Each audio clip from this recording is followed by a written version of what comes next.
We start with our Newsmaker segment and talk about the Women's Foundation and its work in the metro area and beyond.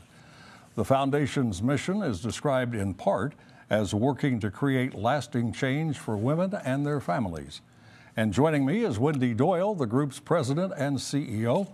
Wendy, thanks for coming in and welcome to Ruckus. Thank you for having me. How long have you been president and CEO of the foundation? I've been there 5 years now, and we've really evolved over the last 5 years and really focusing our work now on research and policy to really get impact for women in Missouri and Kansas. So if someone has absolutely no idea of what the Women's Foundation is and what it does, how would you describe it to them? We are 27 years old, founded by a group of wonderful women here in the metropolitan area based on a research study really looking at where philanthropic giving was going in the community. As a result, solved the problem because 4% of giving was going to support women and girls at that point in time, which really was the premise of forming the foundation. We've evolved and really see women's economic development opportunities as a focus area and where we can make significant impact in Missouri and Kansas. We are a bipartisan organization, nonpartisan, and really use research and evidence-based research to base our decisions in building out a public policy platform. How's it funded? We are funded by individuals, corporations, foundations. We are your typical nonprofit, your traditional 501c3. And how is it governed?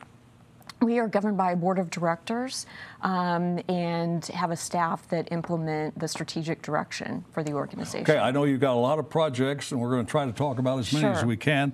One of real importance to the foundation, I know, is the implementation of family leave policies in government, and I assume in the private sector too. Absolutely. Paid family leave is top of mind for the foundation. We've had some great success in Missouri and Kansas. Compliment both governors who have signed executive orders for executive branch employees to have paid family leave for the birth or adoption of a child. And we hope that the private sector follows suit as well. And so we see that as a we've got lots of momentum building around that. We're really focused on that for our policy agenda item. And that was Governor Collier in Kansas, right? Governor Collier in Kansas, absolutely. And you encourage women to work in civic projects and also to get engaged in politics and run for office. Yes, when we engaged in this work, we quickly looked around the table and recognized we need more women to be advocating for issues that impact women and their families. So as a result, we invested in a research study. University of Kansas completed the study for us, looking at the barriers for women to become civically engaged. Number one reason is women want to be asked to serve. So as a result, we created a solution called the Appointments Project. And the Appointments Project works to get women appointed to civic boards and commissions at the city, county, and state level.